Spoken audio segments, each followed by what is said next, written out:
this lesson, we're going to talk about verbs, adjectives, and adverbs, and how you can use them in a persuasive text. Persuasive text and its grammatical features. Persuasive text is a selection or passage that contains one's personal emotion, idea, or response to an issue. It provides one standpoint as to how issues should be addressed and examined. It mainly expresses exposition, argumentation, discussion, review, and evaluation. In writing a persuasive text, the write-up includes a statement of position or the overview of argumentation revealing one standpoint. B. Argumentation provides supporting evidences relative to one standpoint. And C. Reinforcement of one's standpoint or providing the summary of one's position based on the point of argumentation. In a persuasive text, the use of certain grammatical features help in emphasizing one's viewpoint. Commonly understanding the context of verbs, adjectives, and adverbs aid in strengthening one's position. However, right choice of words still matters. Let's have an overview of the lesson starting with verbs. Verbs express action or state of being. They determine the subject as the doer or receiver of an action. They also complete the thought of a sentence. Basically, verbs have four principal parts. These are the base form, present participle, past, and participle. Notice how the verbs are written based on their form.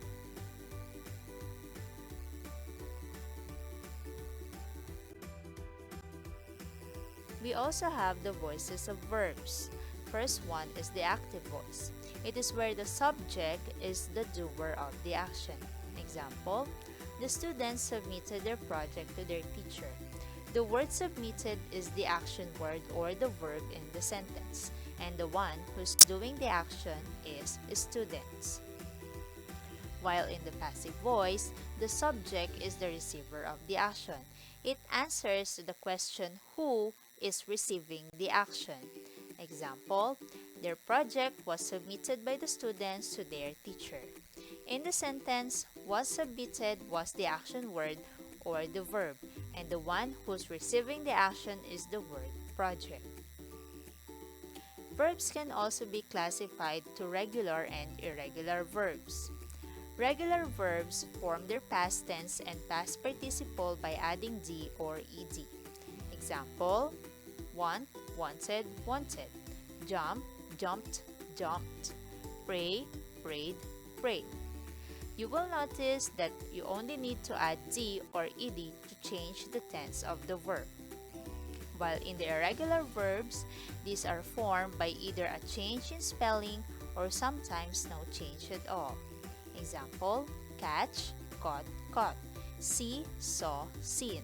Let, let, let. In the first two lines, you will notice that the spelling of the verbs were changed, while here, the spelling were retained. Furthermore, verbs have tenses. These tenses are used to indicate time when an action happened, happens, or will happen. Let's start first with simple tenses. Under simple tenses are simple present tense, which tells an action that is repeated or ongoing. The verbs usually end in its simple or base form or in the S form.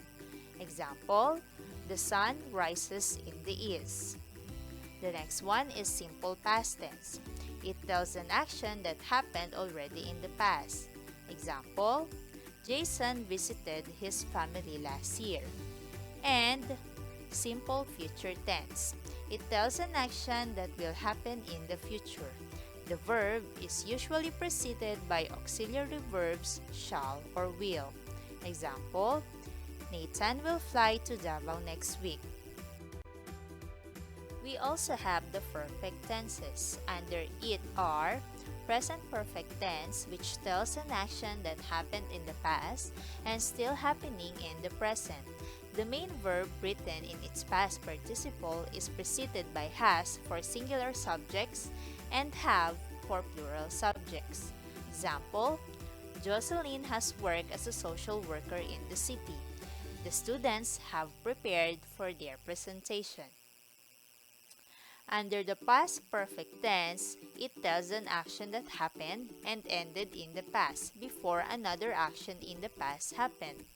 The main verb written in past participle is preceded by had. Example, I had cooked before he asked me to do so. And last, for future perfect tense, it tells an action that will happen and end in the future before another action in the future happens. The main verb written in past participle is preceded by will have. Example, by the time I finish this project, I will have eaten more chocolates. We now have the adjectives. These are used to modify a noun or a pronoun. They are used to provide descriptions of the items they modify. They answer these questions: what kind, how many, or which ones. There are various types of adjectives which include the following. First one, descriptive adjectives. It tells the quality of a noun or a pronoun. Examples, beautiful house, adorable husband, friendly neighbor, handsome man. The next one is the proper adjective. It provides the derivation of adjectives from proper nouns. Examples, German sausage, Italian pasta, Japanese tea, French fries. Another one is the limiting adjectives. It tells restrictions of words it modifies. Examples, that house, this painting, 3 balloons, those birds, these animals, your car, an apple, a chair, 5th floor, the student, my heart, first lady. Next one is the interrogative adjectives. These are used to ask questions. Examples, whose apple is this? What fruits are we bringing? Lastly, coordinating adjectives. These are composed of 2 or more adjectives separated by a comma instead of coordinating conjunction. Examples, long busy day, hot dry afternoon, cold wet evening, funny talkative teacher. Lastly, let's talk about adverbs. Adverbs are used to modify verbs, adjectives, and other adverbs. They are analyzed by asking the questions when, where, why, how, under what conditions, and to what extent. The first type of adverb is adverb of time.